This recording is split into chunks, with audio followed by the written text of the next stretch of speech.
This is Carrie Cassidy from Project Camelot, and I am doing an audio interview with Richard Gabriel and Bill Brown, and we have a few other people on the call as well with us. They're partners, which are Lucina Lobos Brown, and we've got Judith Elter, and we've also got Adrian Dudkowitz. I'm not sure if I said that right. Dudovich, okay.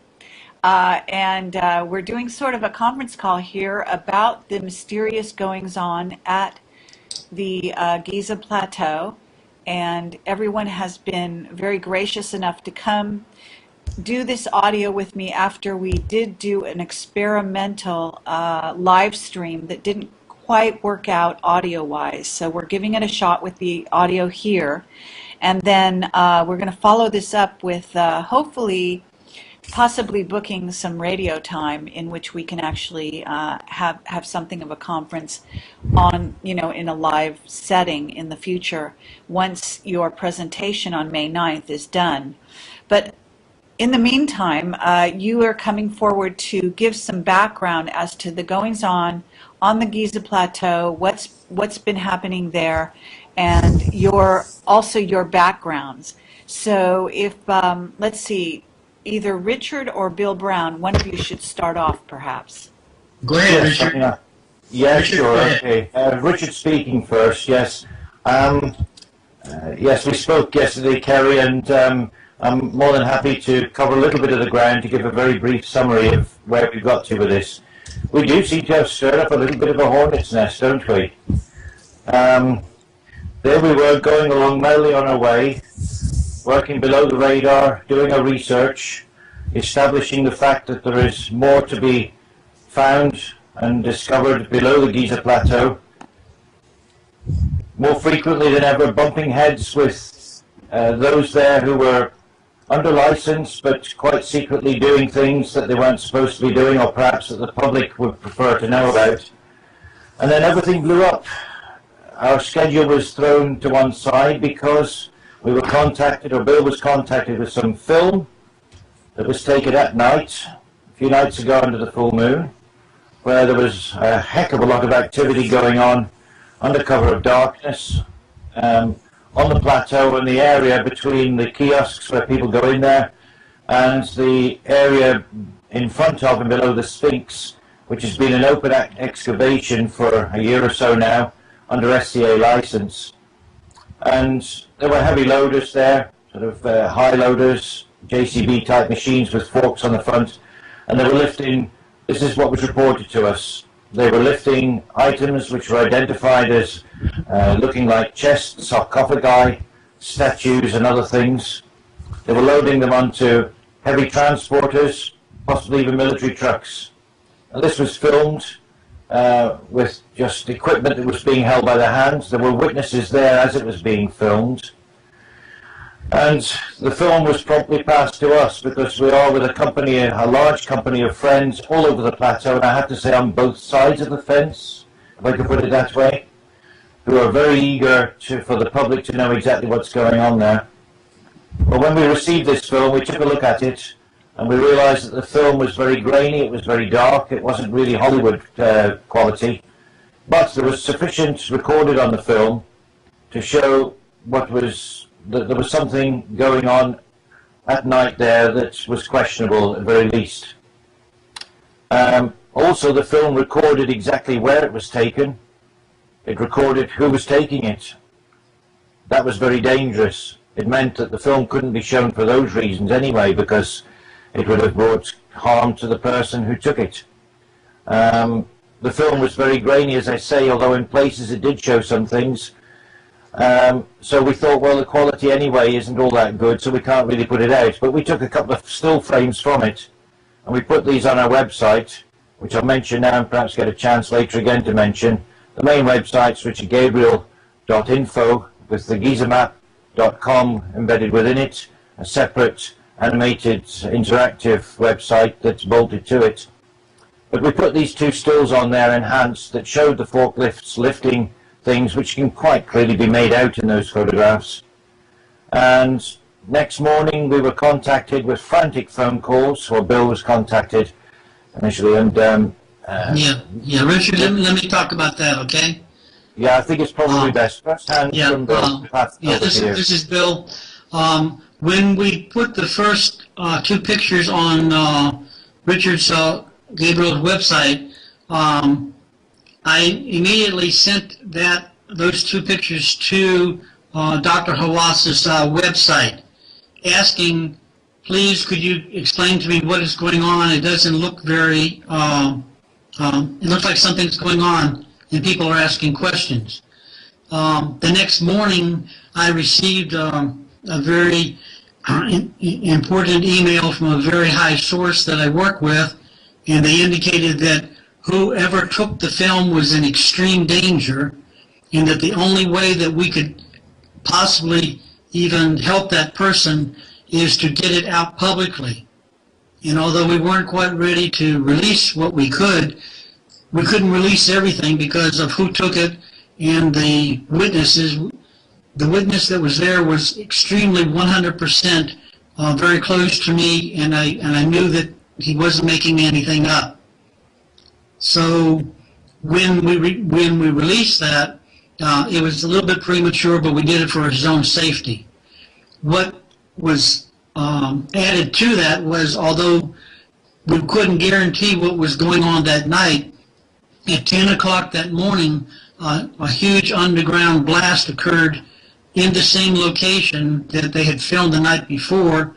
It shook the buildings in the area, and the people that were right there were eyewitnesses, which we can talk about who they were later. And they all were saying it was a very interesting coincidence. Okay, go ahead, Richard. Okay then. Well, of course, since then, since these things have gone live, with the explanation and the the reasons for us putting them on there, that they weren't there to titillate the public, they were for the safety of the man in question. I believe Bill will also confirm that elsewhere in Egypt and another town, another friend also had a similar threat, and there was a third person also had a threat made against them in the same fashion. So we knew. And what you're saying here was that more than one person perhaps filmed what went on? No, these are separated. Okay, Richard, I'll answer that.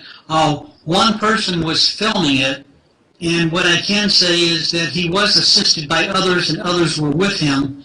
He did, can say that he did dress up in a uniform that would allow him to get past certain people, so that he could get closer and get closer look at what was going on.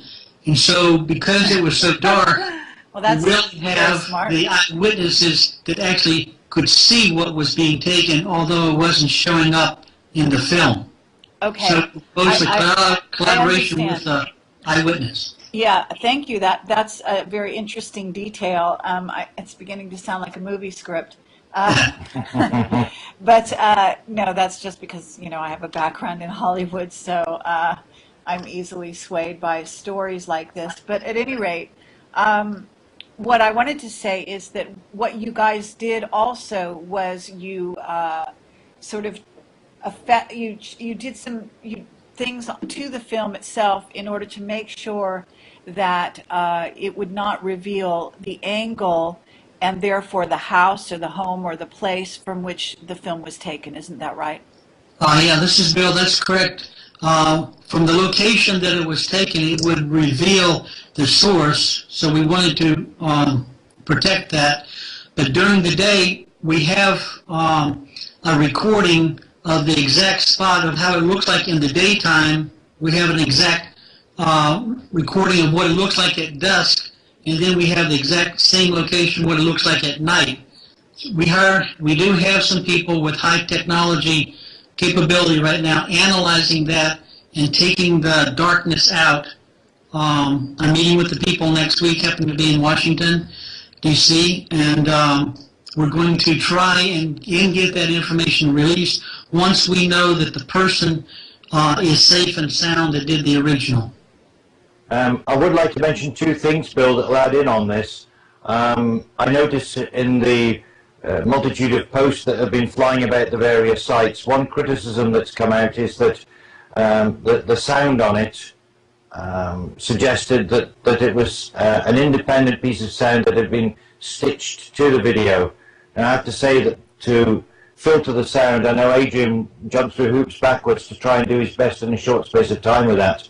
And he had the difficult task of trying to retain the background sounds of these guys moving about and talking, but trying to filter out the person who was taking the film and other people who were witnesses with him, so that their voices wouldn't be picked up to be identified. So sure, you know, if the sound sounded chopped about, it was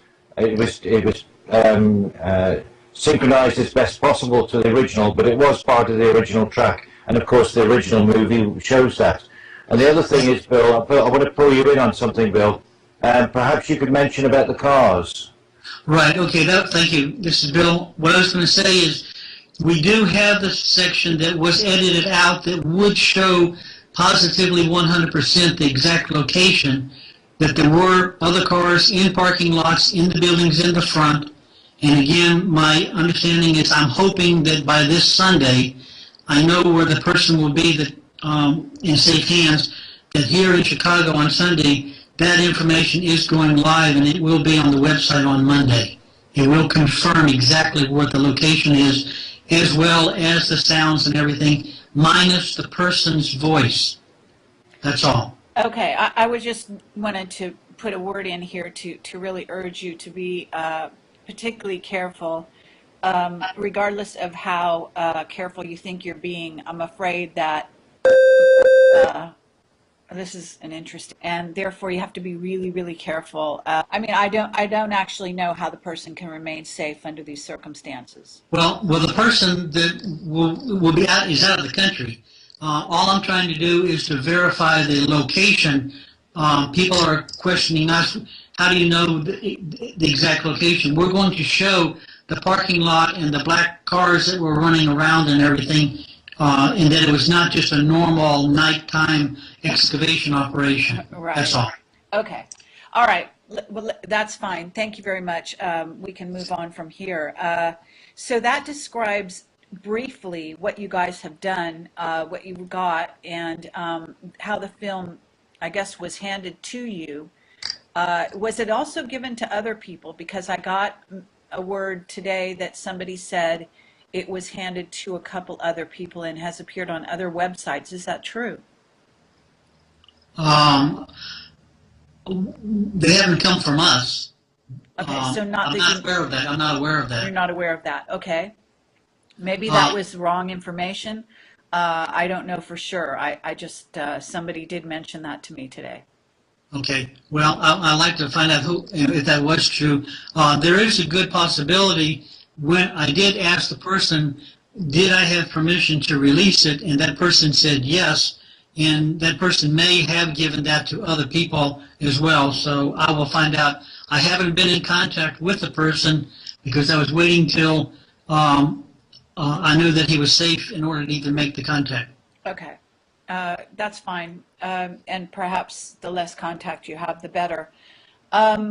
So can you describe then what is also going on in general? And also, before you do that, can you talk about your background, your work that you've been doing out there, how long you've been working out at the plateau or in Egypt, and what both your backgrounds are, or all, I guess 5 of you.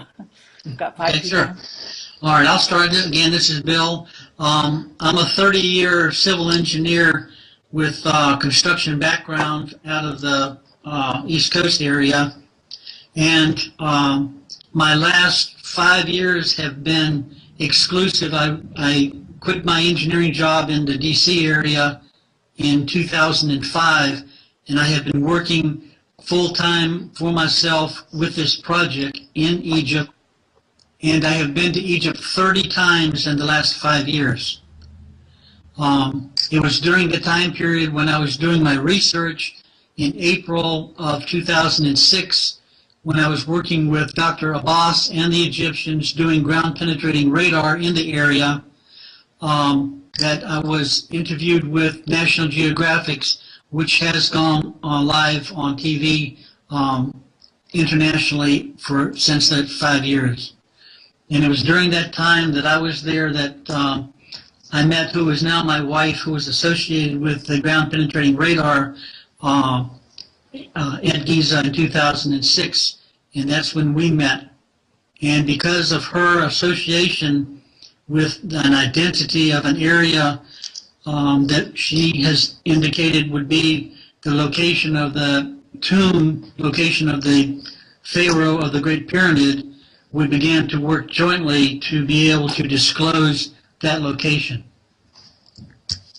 Okay. Now, Lucina only speaks Polish, so we're going to have a translator for her. Oh, I see. Okay. Okay. So, Lucy, they want to know just a little bit about who she is. Lucyna, oni pytają, czy możesz powiedzieć... Just take a minute here. Pokrótce opowiedzieć o sobie. Nazywam się Lucyna Łobos Braun. Od 2006 roku jestem żoną Williama Braun. Okay. Lucyna is saying, I'm the translator. Lucyna is saying that she is married to Bill from 2006, and she introduced herself with her name, Lucyna Łobos Braun. Od właściwie 90 roku mam przekazy, czyli od śmierci klinicznej do dotychczas, do tej pory. From about 1990, Lucyna is experiencing telepathic communications, and she is extremely intuitive in that. I moje przekazy, jakie dostawałam, zawsze dotyczyły Egiptu. Nigdy wcześniej nie interesowałam się Egiptem, faraonami, bo to dla mnie było obce. All her telepathic communications were about Egypt and pharaohs, and she never had even any interest earlier to read about Egypt, about the history of Egypt, but from 1990 she started having different telepathic communications in that subject. W 2000 roku te przekazy telepatyczne zaczęły się nasilać i zawsze dotyczyły Egiptu i zaczęło się to tak nawet precyzować i skupiać na budowniczym piramidy. Ciągle słyszałam, podamy informacje, podamy lokalizację, gdzie się znajduje budowniczy piramidy. From about 2000, the telepathic communications intensify, and obviously they were about Egypt, but mainly now they were about the builder of Great Pyramid, about the Cheops. And then she was getting the communication that later on they will reveal to her the site where is he buried. Hello, over there? Okay. Okay, all right. Okay. Let me ask you, Lucina, if you are part of the Polish group that was going into the labyrinth. The name of the organization was in Polish Dar Światowida. So, but they are very loosely associated, both of them right now, with the organization. Mainly they are spending their own money, and they are not, and Lucina is not taking any salary from the organization. Yes, no, I understand that. I just wanted to, because this is what you call documenting Yes. the record. So Okay. when we ask for proper names of organizations and things like that, that's all Okay. we're doing. We're allowing researchers to Okay. find out whether or not such a group existed, whether or not you actually worked for them back in 2006 or whenever it was, and so on and so forth.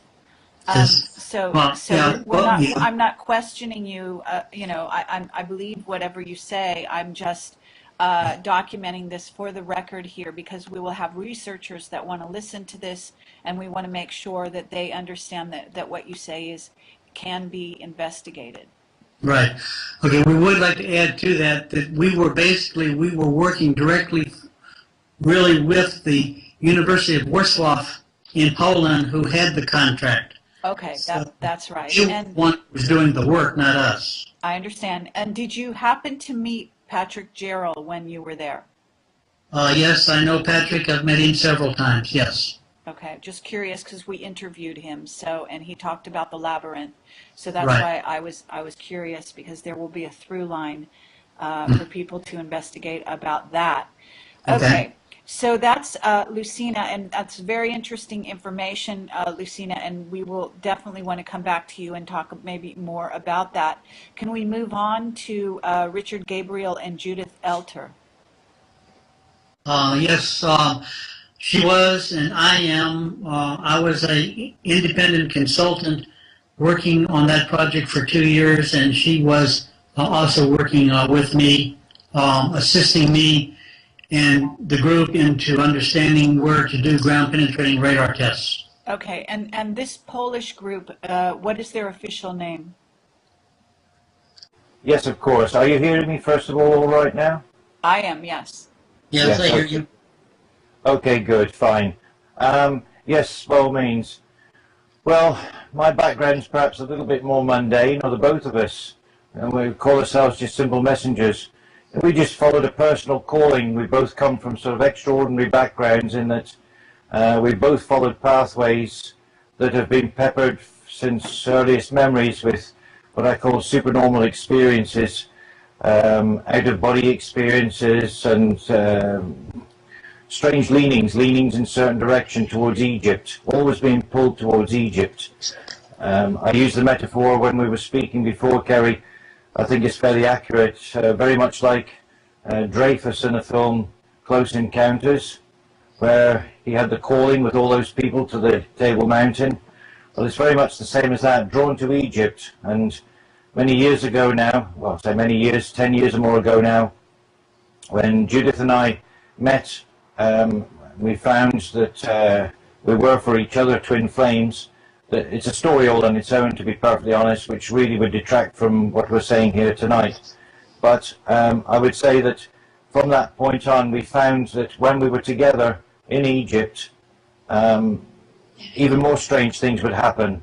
We found that we could move about below the radar, quietly pursuing our calling to find out exactly what it was we were supposed to be doing there. Almost invisible. We found we didn't violate anything. We had no wish to violate anything, simply to learn, understand, and find our purpose. And we found that we were taken, shown to places that people shouldn't really be shown into. We found people appear to us. I remember one very tall guy appearing to us on one visit, well over 6 foot. He looked like a Bedouin, but he was very, very tall in a brown galabea. And he singled us out from the tourists and led us into the Western Mastabas and told us in broken English, you go in there, nobody bother you. And we didn't, nobody did. We spent half a day in there. And afterwards another guy met with us on the plateau, bumped into us, said that he'd been waiting to meet us. And we were astonished that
minutes, the guy came over and shook our hands. And he said, go, everything okay, go, go, go. So that was it. We wandered off again in tow to our guide, whoever he was. We climbed through some more barbed wire, went up the side, and then shown in some other places. We got hundreds and hundreds, thousands, we got over 10,000 photographs, for goodness sake, of all these adventures. Now, I'm just describing a couple of incidents, but, you know, when we left that chap that day, and we said, we're really, really sorry, you know, we obviously want to see whatever you want to show us, for whatever reason it's being shown. And he said, look, he shook our hands, he looked closely, he didn't want anything from us at all, like the other guy didn't want anything from us at all.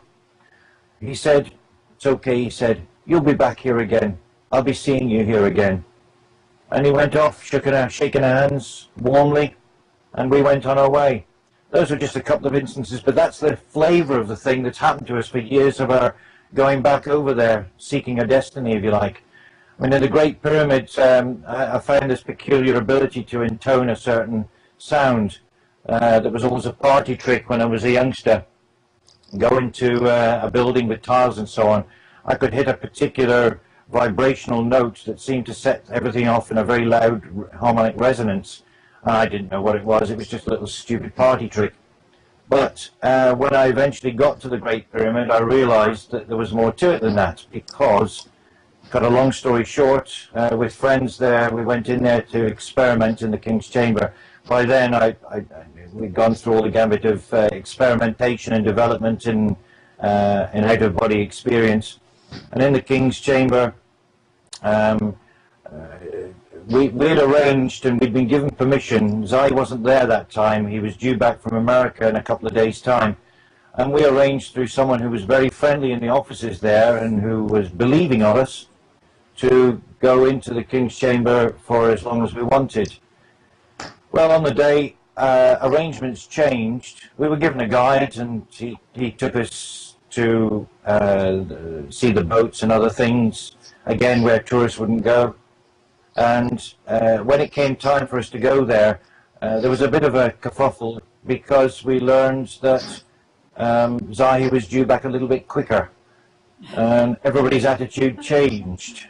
The fear crept back, it seemed, I have to say. So they sort of hustled us in and said, look, you know, there's no time, you can't have all the time that you want this time, we're very sorry, and so on. Okay, now remember that this is going over the internet, and so that all of these people are going to hear all of this, right? Yeah, sure, no, it's all right. I mean, Okay. this is all written up anyway, you know, it's no harm in what I'm saying, for goodness sake, you know. I know, except that, you know, we don't want people getting in trouble, and so on and so forth. So, at any rate, go ahead. Yeah, Yeah, I Richard. got it. Richard. Yeah, I'd like to insert one thing. sure, go ahead. Understand that all of these places that Richard and Judith went to ended up being the exact pinpoint locations that later identified the information that we're now releasing to the people. Yes, So, exactly.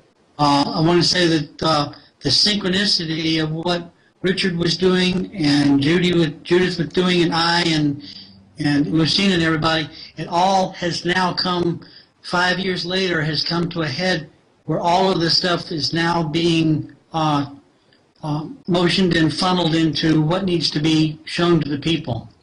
Okay, now, at this point, other than, let's see, I guess, unless there's anything else you want to add as far as your background goes, Judith or Richard, then we would move on to Adrian and just get a brief background from Adrian as to who he is and what his contribution is here. Well, I'm 26-year-old designer from Poland. I don't have such a profound background as Bill and Richard does. Basically, all my life is all about websites, web design, and technical details. I have never been to Egypt before. So that's basically it. I'm just making all this look and work as it should be. Okay, so you're kind of handling the technical end for them. Have you been to Egypt yet or not? Not yet. I plan to go there this year. I see. Okay, wonderful. Okay, well, that's fabulous. I think I've been there 2 or 3 times. I'm not sure in this life, anyway. Adrian's very modest, by the way. Okay, very good. I myself have a very intense attraction to Egypt and always have, and I have a lot of past life memories from there as well. So at this point, let's get into what else you can share before the conference, because I know you're going to do a conference in Chicago, and there you're going to present your findings up to this time, I understand. But you don't want to do that here on this audio from what I get. But what is it you can share with us other than anything else? We can certainly talk about that incident in the September, I believe it was, that seems to have some kind of relationship to what the goings on the plateau. And I would like to touch on that. But I'd also like to know, is there anything else that you guys wanted to convey aside from just giving a little background here? Well, I'm going to hand it to Bill on this, but I'll give Bill just a very quick intro to this. You already know from the chat we had yesterday that we're of the complete understanding and belief that there is a huge labyrinthian system of passageways, tunnels that go back to an ancient time below ground. Of course, lots of riches and things have been brought out already, and there is a lot more to be found. We've actually pinpointed so much below ground and have the evidence for that. And I'm going to pass to Bill now, because he's going to give you a little bit more that we haven't revealed up until now, and I think you're going to find this rather interesting. Okay, thank you, Richard. This is Bill. I've spent the last 6 months working what we call the incident that happened in September of 2009, in which 6 men died under mysterious conditions. I was able to go in and work my way in to finding out exactly what happened, how it happened, and I talked specifically with the people that were involved with it. One of the things that is going to be going live is that we are now putting a professional production that will come out after the presentation on Sunday, that will reveal basically exactly what did happen and how it happened. But what we are able to say at this point is that because of the background that both my wife Lucina had and I had been working in Giza for 5 years, I was well aware of that particular area. In the 5 months we were there, we were able to go in and do secretly, as that nobody knew we were doing it, and we can say that on the air, that we were looking at purchasing a property, and we wanted to understand if the building was solid enough to be able to build on, and we were able to do some ground-penetrating radar, and that radar ended up revealing a lot that was underground in the area. Because of the information that we do now have, we have been able to verify that the information that many people have come forward to talk about, especially, for example, the Edgar Casey readings, where I was taking a lot of my information on about the underground location of the burial tomb of the builder, or the Pharaoh Khufu of the Great Pyramid. We are releasing now detailed information, ground-penetrating radar, to verify that that tomb is in the area. I have been underground in some of the areas and seen and eyewitness things, and we're going to talk about that on Sunday. And we also have ground-penetrating radar that we will show under the highest technology that we have, large amounts of underground treasures of gold and statues. Everything that has been verified is going to be shown on Sunday. So what we were able to find out, that exactly what did happen in September, why it happened, who was involved, and I can tell you that that was just a typical example of other places in Egypt that I was aware that they were going on. So, in other Richard? words, what you're saying is that they've been digging in even private residences and so on and so forth, and Yes. that you're suggesting, I guess, that there have been other incidents of coercion or worse in regard to things found, possibly. Yes, people have become millionaires overnight. Basically, what happens is the villages are privately funded for them to go into their own backyard, in their own basement, and to dig and to find things. And then those items are in trade given, they're giving a small amount of money for that, and then those items are passed on. And I do have to say that the authorities are very limited in being able to stop anything because it's such a business for many, many people. And so I was eyewitnesses to a lot of that was going on. And then when the incident did happen in September, it was basically a threat to everybody in the village for them to shut up because the word was getting out. Okay, and in that incident, just to reiterate the brief information that we do know, if I understand it, there were 6 people that were buried alive, basically, Yeah, in an that's right. underground trench that they had dug beneath No, their no, not a house. trench. No, no, no, no. The house that we stayed in there, very briefly to recap the circumstances, the house that we stayed in there, Kerry, right next to that is where the shaft was dug. I mean, essentially, and Bill will confirm this himself in just a moment, as a result of some material that was absconded from Bill, that pinpointed that area as being interesting for persons unknown. There was clearly big money put behind an operation to do an illegal dig there to try and get to it.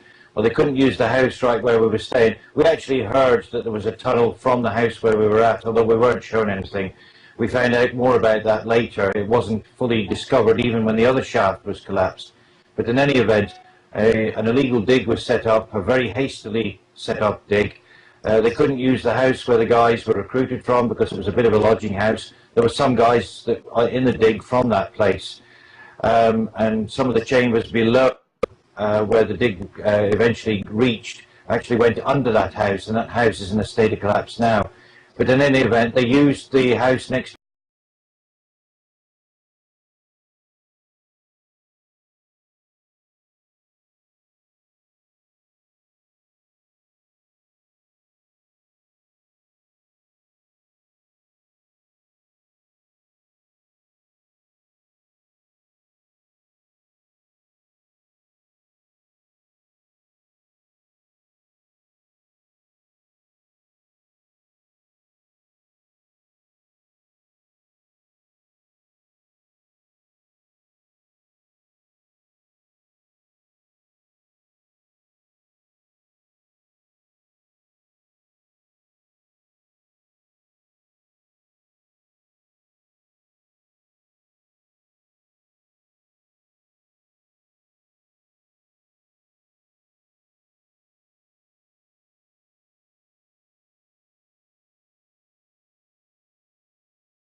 before they were finally not heard.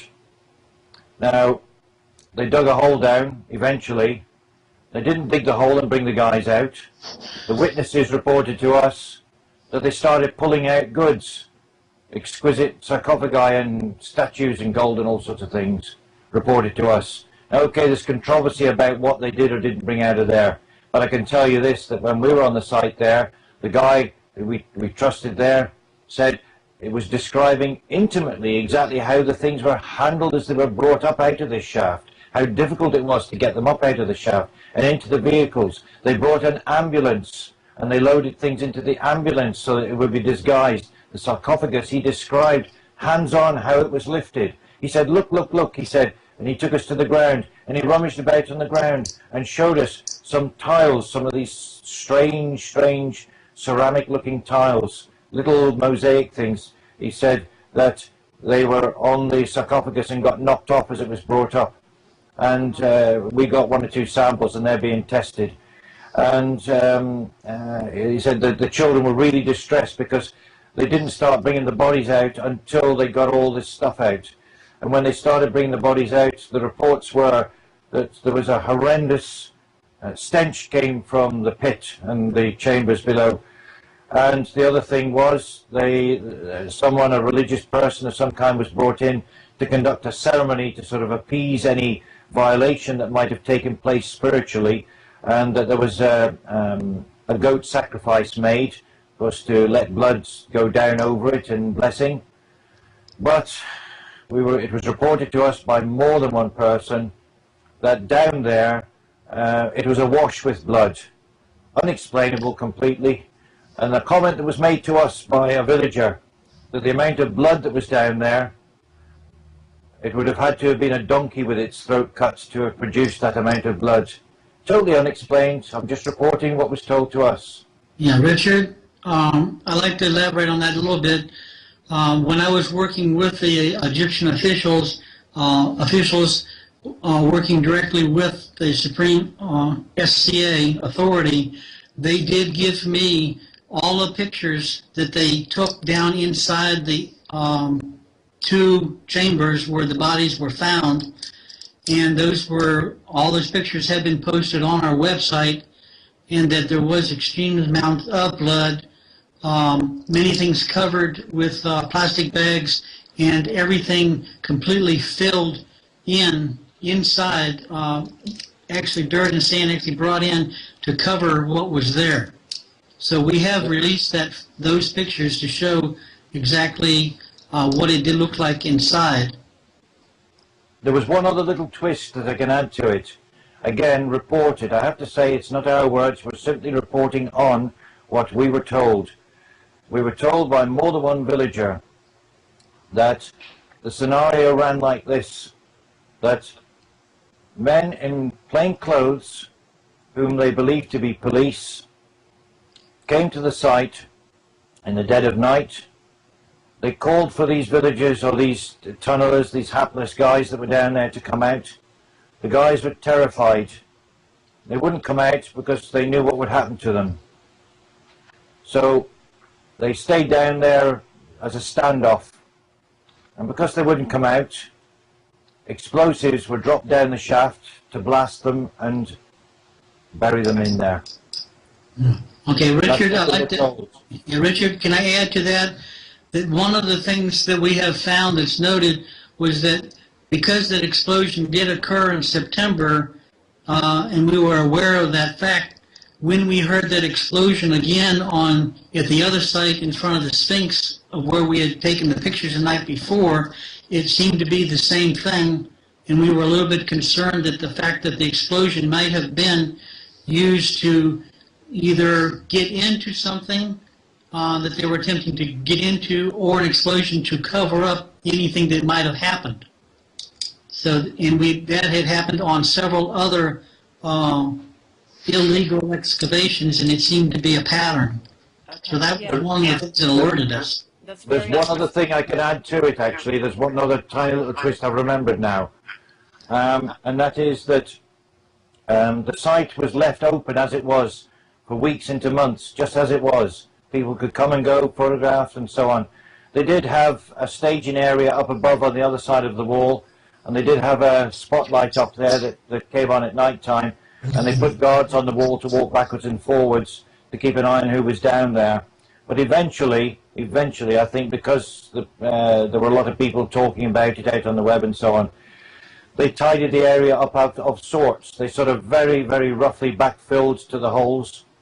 You'll see all the pictures of this on the site. I've got them all on the website, pages and pages of them, all the pictures and the whole story. But in any event, what they eventually did, and at our last understanding, they got some of these sort of rough, rusty railings, like from a farmyard somewhere, and stuck it around to sort of as a rough quarantine of the area. But our confidant there, our main confidant there, when we were last there, just walking past, excitedly, he said, "It's true." He said, "It's true." When they brought them out, he said, he told us this right after the event.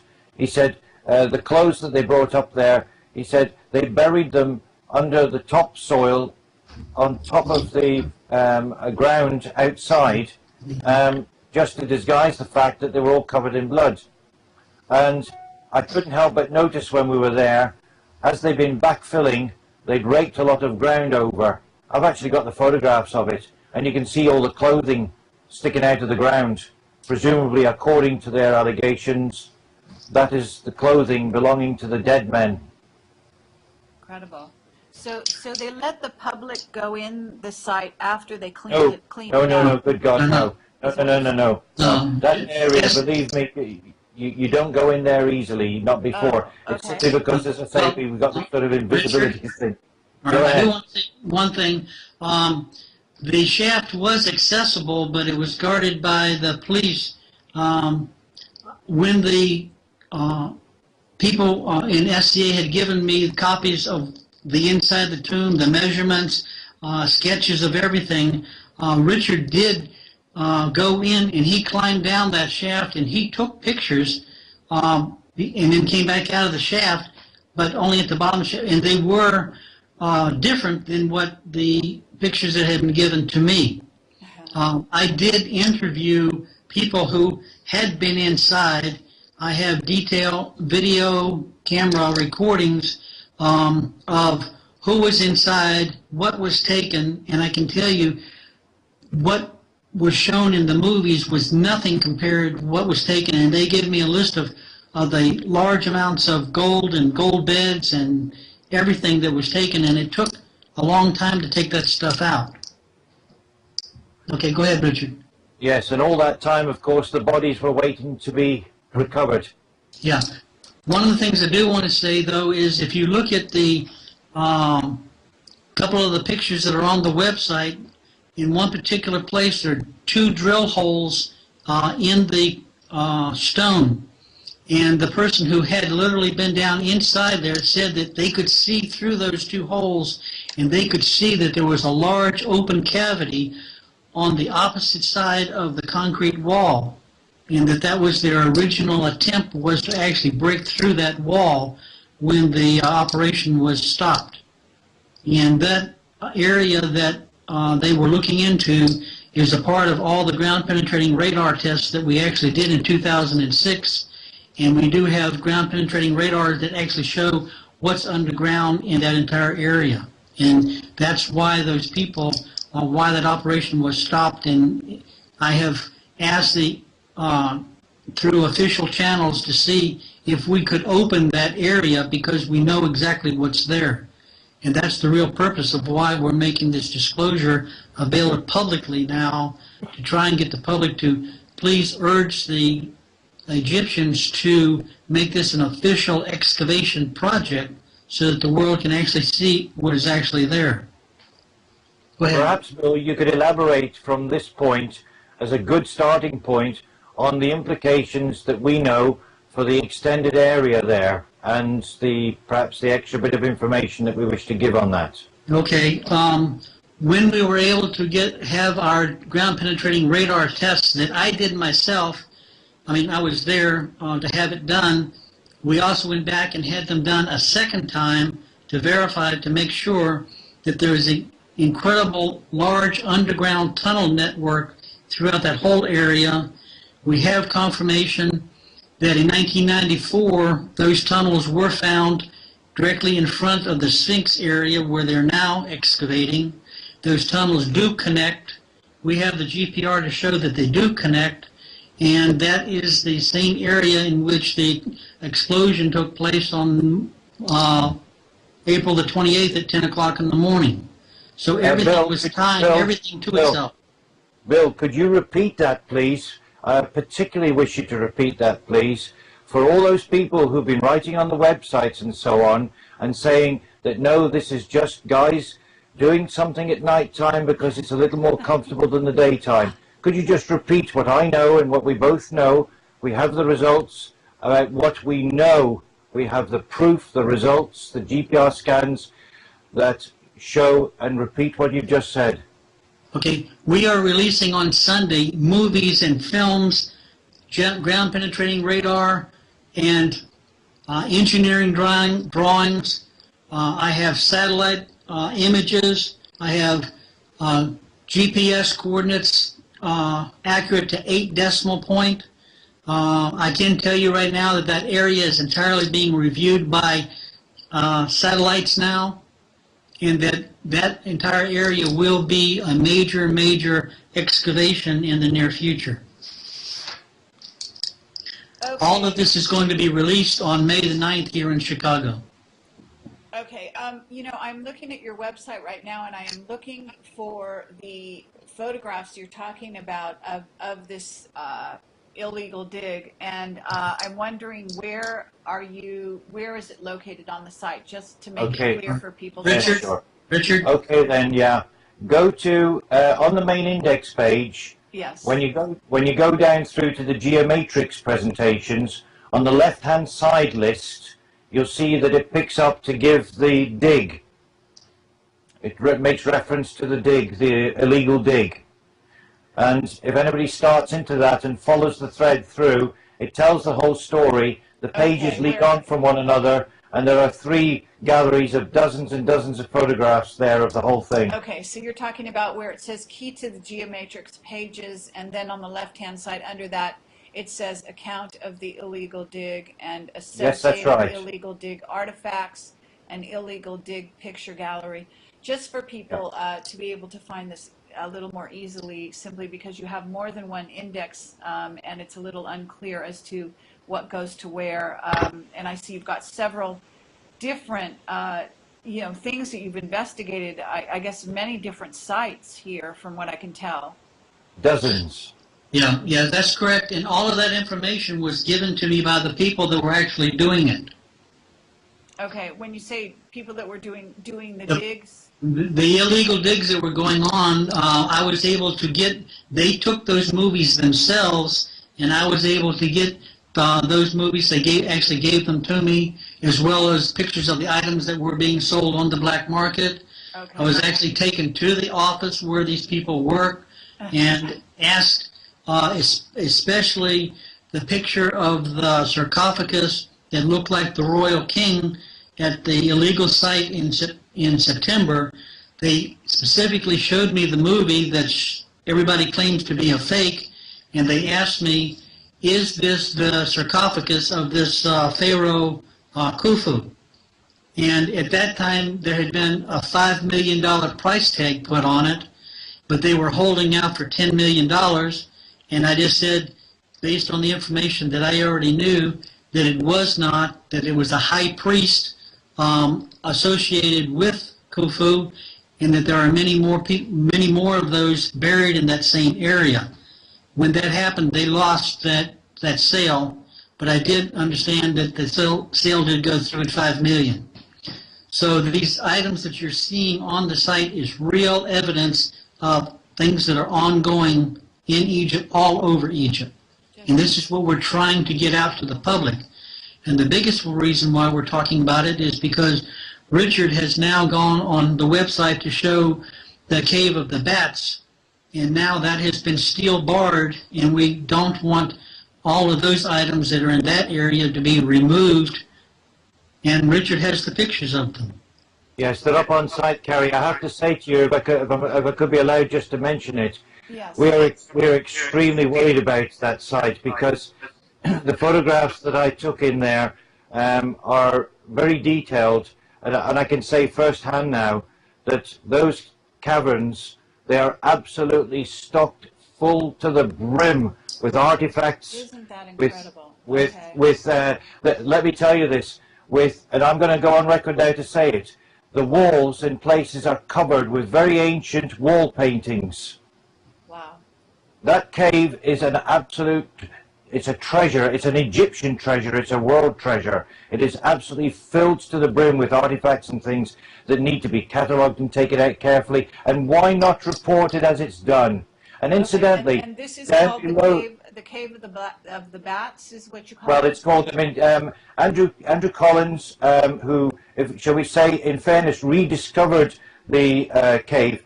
I have to tell you, jump back in time a little bit. When we first started working with Bill, and he was showing us the hotspots for the geomatrix, the blueprint plan, the cave of the birds, as Andrew named it, he discovered it from Sultan Caviglia's earlier work when the records were republished, and full credit for that. But when I was working with Bill, with Judith and Lucy earlier, Bill had already shown us all the hotspots on the ground for the Giza geomatrix plan, which was the original blueprint that was used to lay out all the pyramid fields, and the reason why we could take from it as well. But when we were checking all the hotspots out and deciding which ones we knew about, which had to be checked, Bill had already earmarked that particular spot as a major exit entrance area down into the underground, and it was on our list. We just didn't get to it before Andrew, which is fair enough. But nonetheless, once again, it wasn't a planned occasion on that day where we ended up out there. It is worth for the record explaining that we were just on a loose end. We had a free day. We went up onto the plateau, and once again we got this calling, this drawing. We both sort of looked at each other. We both had the same thought in our head and said, okay, we'll wander over there. We weren't prepared at all. And sure enough, we just walked and did. We were encountered by someone who was very friendly, took no notice of it, and we just carried on.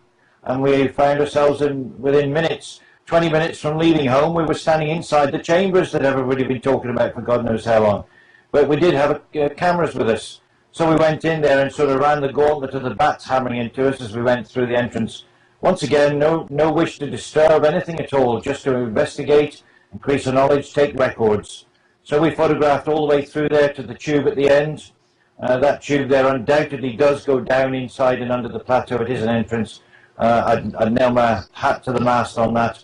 But going through there, there are simulacrum there that alludes to time of Agatha Demon, guardian to the underworld and representative of. There are other icons throughout. There is gold in there, we believe, that we photographed and saw, and all these cave depictions and wall depictions and so on. Also, I have to say that in the main tomb itself, there were two sets of steps, one either side to the right and left of the entrances in an alcove. Originally, when Andrew had been in there, they'd been all closed up with sand. But in the meantime, before everything got out of hand there, the team had obviously been in there and they'd been excavating down underneath. Well, we went down and had a quick look and just took some photographs. We found 3-4 chambers. The air was full of dust, and much had been cleared. There was huge chambers down there. And we couldn't see much because we did the whole thing in pitch black, apart from our camera and a tiny little torch that we had. And when we got home, we were astonished to what we found in the camera. The camera had taken these high-quality photographs, and down there in the back end of these caverns, clearly they extended further and they needed massively more excavation. You'll see in the pictures there, although it's grainy, you can quite clearly see a huge, it's either a sarcophagus or it's a wall relief showing Sokar on with the crocodile head, the connection there. But in any event, we took all these pictures and put them on the web. And since then, of course, since those pictures and since the hoo-ha, the political hoo-ha, which really we weren't interested in, we still aren't interested in. We just want the damn thing to be made public. It doesn't belong to one person. But what happens? Within a few days, iron grills across the whole lot. And the workers are in there working away like crazy. Nobody knows what damage is being done. Nobody knows what's being destroyed. Nobody knows what's being salted away like it's been done on the other sites, like down below the Sphinx. Nobody knows. And still the speculators go, oh, they're just doing this for safety, they're just doing that for safety. Absolutely. Okay, Because and you've taken pictures also here, I see, of a lot of orbs in these caverns. Oh Lord, yes. Is quite interesting, very interesting pictures of orbs. And what you're calling this is the Tomb of the Birds. Well, we say the bats, you know, because it's full of bats. Okay, but on the website so that people can find, you know, because I was having trouble finding it under the name Cavern of the Bats. Yes. Because the links are actually called Tomb of the Birds. But I do see that you've got lots of orbs. There are some very interesting carvings, as you're saying.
And you be the judge. You tell us whether you really believe that this is true.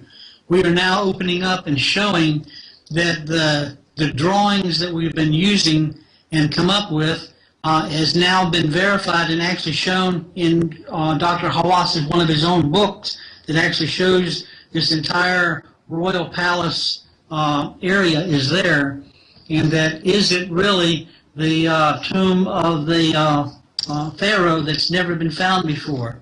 So we're going to present that evidence on Sunday and talk about who Khufu is and why it's important that we find him right now. Okay, well that sounds fascinating. Is there anybody else that wants to, say anything else while we've just got you right here for the moment? I would just say, Kerry, that that area of the village, perhaps one good thing that will come out of this. Now, people have jumped to early wrong conclusions and criticised in a minority, but the minority are always loud regarding the film and things that we've shown so far. But I would say now, from this point forward, that area of the village, that whole area of the plateau, I hope that everybody, every eye that could possibly be, is focused on that area, so that it isn't just one person catching something, so that they can't even blink without somebody sees and reports it. That's what we want. We want the publicity focused on there, so that if there's anything going on, if they've got nothing to hide, then there's no problem, is there? Exactly. Okay, well, this is fascinating, and we would also love to hear more from Lucina, so perhaps she can talk to us a bit more about what she's gotten, what she's seen after you do your presentation. So why don't we reconvene, I guess, sometime next week? Okay, that sounds good. We have been requested to be in Washington area, working with some very high-level people, assisting us and looking at all of the evidence that we have. And those people have indicated that they will take the necessary steps and controls to see that what is going to happen in the future, the public will know. So we'll be back next Thursday night. Okay. So it'd have to be after that. We can link up at night. I'll be in contact with Richard. I know that we're probably Monday, Tuesday, Wednesday night we're probably out, so it may have to be after that. Okay, well, let's stay in touch, and we can settle on a time and a day. Yeah, and Lucy definitely has a lot to be able to share with everybody. Thank you. Okay, wonderful. Well, thank you all. This has been fascinating. Please do sort of be careful, even with the so-called officials that you're working with on this situation, simply because I can assure you that if there's anything that they want control over, they will manage to get that from you. So, but good luck with everything, and I hope to hear from you again after you do your presentation. Thank you very much. All right. Thank you very much. Yes. Let's all give our websites here. This is Carrie Cassidy from Project Camelot, and our website is projectcamelot.org or projectcamelotportal.com, and I encourage you to take a look at everything we've got on the site. Richard and Bill, why don't you go ahead and give your site names and explain whatever else you need. Sure, yes. Well, anybody who wants to come see, both sites are actually bolted together. They can be reached independently. I'll give you the two addresses, and you can choose either way. It's richardgabriel.info, and just as it sounds in lowercase, richardgabriel.info, and the gizamap.com. One will lead to the other will lead to the first, and you can gain entry either way. Okay, we'll welcome you there. Okay, thank you all. It's been great talking with you, and this is very, very fascinating. Okay, good night. Many thanks for the time, yes. No Appreciate problem. it very much, Kerry. Okay, thank you. Bye-bye. Bye-bye. Okay, bye for now. Thank you.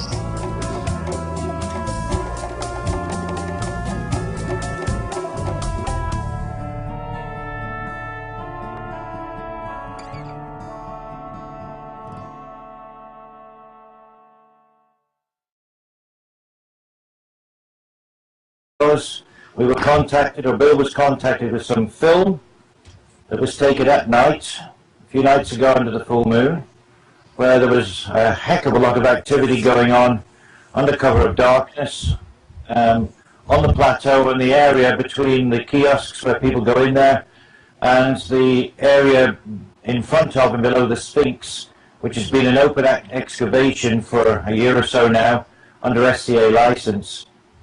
And there were heavy loaders there, sort of high loaders, JCB type machines with forks on the front, and they were lifting This is what was reported to us. They were lifting items which were identified as looking like chests, sarcophagi, statues and other things.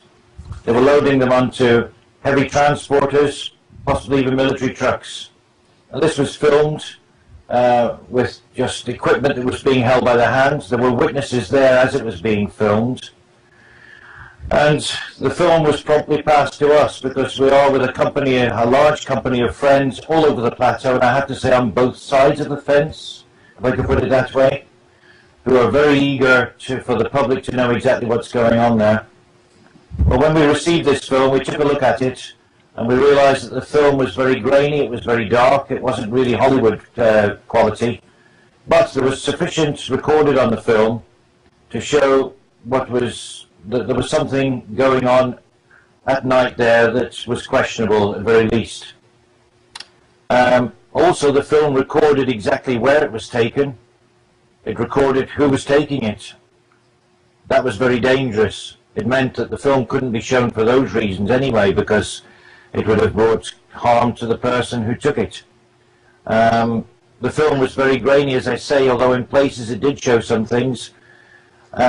So we thought, well, the quality anyway isn't all that good, so we can't really put it out. But we took a couple of still frames from it, and we put these on our website, which I'll mention now and perhaps get a chance later again to mention.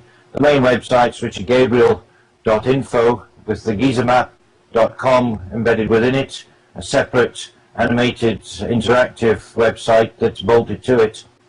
But we put these two stills on there enhanced that showed the forklifts lifting things which can quite clearly be made out in those photographs. And next morning we were contacted with frantic phone calls, or Bill was contacted initially, and Richard, let me talk about that, okay? Yeah, I think it's probably best. First hand from Bill. This is Bill.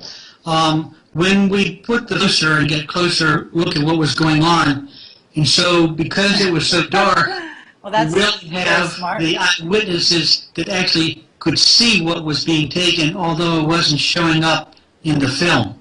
Okay. So both the collaboration with the eyewitness. Yeah, thank you. That's a very interesting detail. It's beginning to sound like a movie script. But no, that's just because, I have a background in Hollywood, so I'm easily swayed by stories like this. But at any rate, what I wanted to say is that what you guys did also was you you did some things to the film itself in order to make sure that it would not reveal the angle and therefore the house or the home or the place from which the film was taken. Isn't that right? Yeah, this is Bill. That's correct. From the location that it was taken, it would reveal the source, so we wanted to protect that. But during the day, we have a recording of the exact spot of how it looks like in the daytime. We have an exact recording of what it looks like at dusk, and then we have the exact same location what it looks like at night. We do have some people with high technology capability right now analyzing that and taking the darkness out. I'm meeting with the people next week, happen to be in Washington, D.C., and we're going to try and get that information released once we know that the person is safe and sound that did the original. I would like to mention two things, Bill, that will add in on this. I noticed in the multitude of posts that have been flying about the various sites, one criticism that's come out is that the sound on it suggested that it was an independent piece of sound that had been stitched to the video. And I have to say that to filter the sound, I know Adrian jumped through hoops backwards to try and do his best in a short space of time with that. And he had the difficult task of trying to retain the background sounds of these guys moving about and talking, but trying to filter out the person who was taking the film and other people who were witnesses with him, so that their voices wouldn't be picked up to be identified. So sure, if the sound sounded chopped about, it was synchronized as best possible to the original, but it was part of the original track. And of course, the first two pictures on Richard's Gabriel's website, I immediately sent those two pictures to Dr. Hawas's website, asking, please, could you explain to me what is going on? It doesn't look very, it looks like something's going on, and people are asking questions. The next morning, I received a very important email from a very high source that I work with, and they indicated that whoever took the film was in extreme danger, and that the only way that we could possibly even help that person is to get it out publicly. And although we weren't quite ready to release what we couldn't release everything because of who took it and the witnesses. The witness that was there was extremely 100% very close to me, and I knew that he wasn't making anything up. So when we released that, it was a little bit premature, but we did it for his own safety. What was added to that was, although we couldn't guarantee what was going on that night, at 10 o'clock that morning, a huge underground blast occurred in the same location that they had filmed the night before. It shook the buildings in the area, and the people that were right there were eyewitnesses, which we can talk about who they were later. And they all were saying it was a very interesting coincidence. Okay, go ahead, Richard. Okay then. Well, of course, since then, since these things have gone live, with the explanation and the the reasons for us putting them on there, that they weren't there to titillate the public, they were for the safety of the man in question. I believe Bill will also confirm that elsewhere in Egypt and another town, another friend also had a similar threat, and there was a third person also had a threat made against them in the same fashion. So we knew. And what you're saying here was that more than one person perhaps filmed what went on? No, these were separated. Okay, Richard, I'll answer that. One person was filming it, and what I can say is that he was assisted by others, and others were with him. He did, can say that he did dress up in a uniform that would allow him to get past certain people so that he could get close.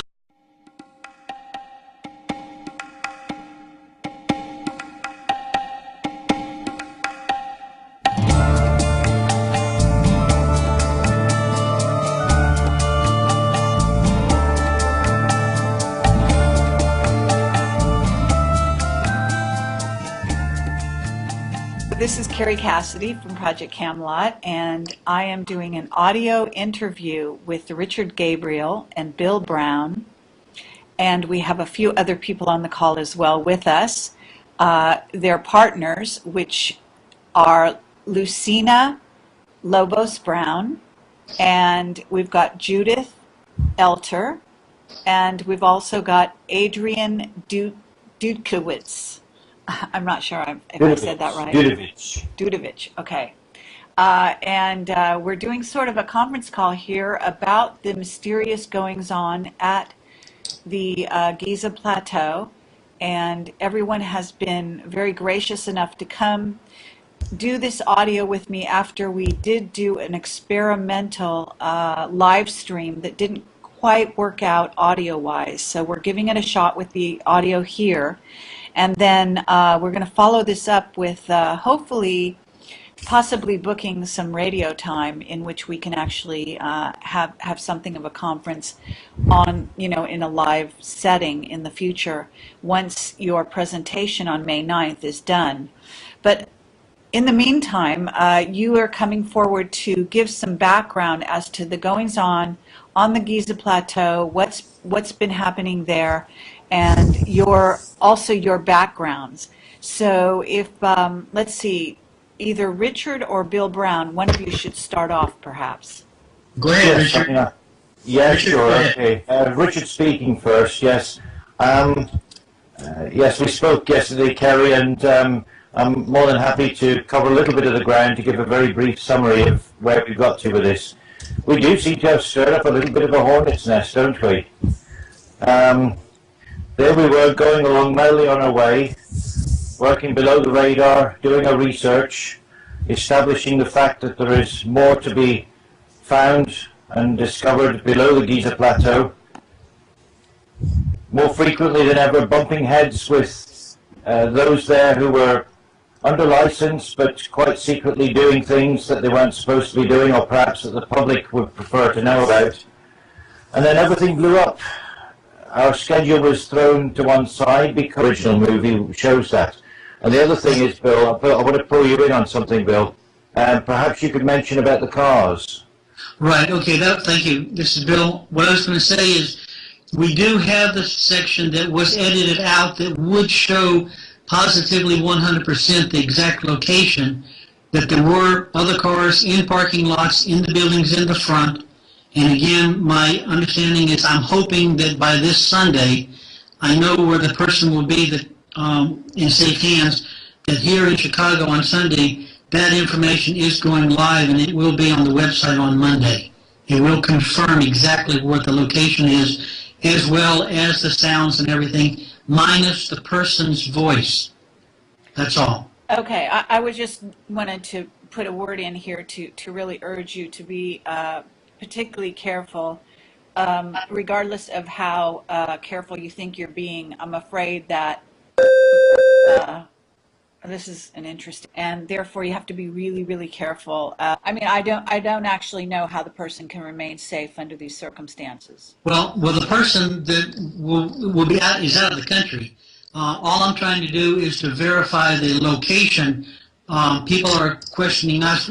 How do you know the exact location? We're going to show the parking lot and the black cars that were running around and everything, and that it was not just a normal nighttime excavation operation. Right. That's all. Okay. All right. Well, that's fine. Thank you very much. We can move on from here. So that describes briefly what you guys have done, what you got, and how the film, I guess, was handed to you. Was it also given to other people? Because I got a word today that somebody said it was handed to a couple other people and has appeared on other websites. Is that true? They haven't come from us. Okay, so I'm not aware of that. I'm not aware of that. You're not aware of that. Okay. Maybe that was wrong information. I don't know for sure. I just, somebody did mention that to me today. Okay. Well, I'd like to find out if that was true. There is a good possibility. When I did ask the person, did I have permission to release it, and that person said yes, and that person may have given that to other people as well. So I will find out. I haven't been in contact with the person because I was waiting till I knew that he was safe in order to even make the contact. Okay.